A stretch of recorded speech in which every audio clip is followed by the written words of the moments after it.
15 ॾींहं जेको आहे प्रेस क्लब कराची जे ॿाहिरां वेठल हुयासीं।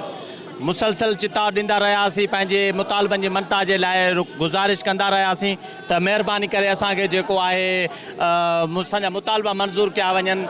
7 ॾींहं असां सिंध असेंबली ॿाहिरां जेको आहे बीठासीं त असांजा मुतालबा मञिया वञनि, पर असांजे मुतालबनि खे मञियो न वियो।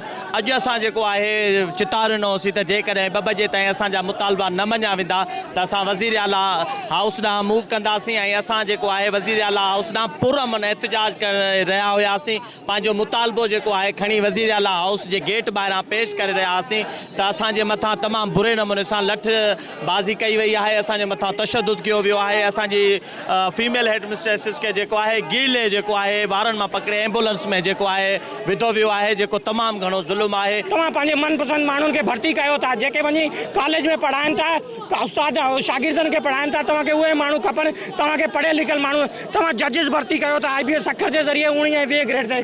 तव्हां पुरअमन असातिज़ा जे मथे हीअं तशदुद कयो था, हीअं लाठी चार्ज कयो था।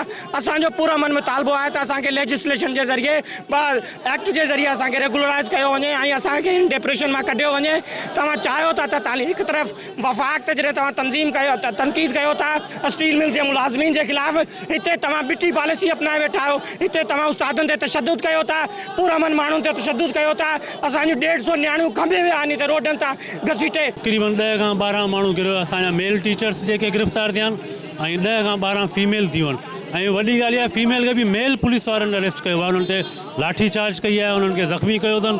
उहे पंहिंजनि बच्चनि सां गॾु हुयूं ऐं असां पुरअमन एहतिजाज रिकॉर्ड कराइण पे वियासीं। असां त सिर्फ़ु इहो ते चयो त असांखे मेरिट ते जेको आहे रेगुलर कयो वञे। विज़िट कयो अवामी आवाज़ मीडिया ग्रुप जी वेबसाइट awamiawaz.pk।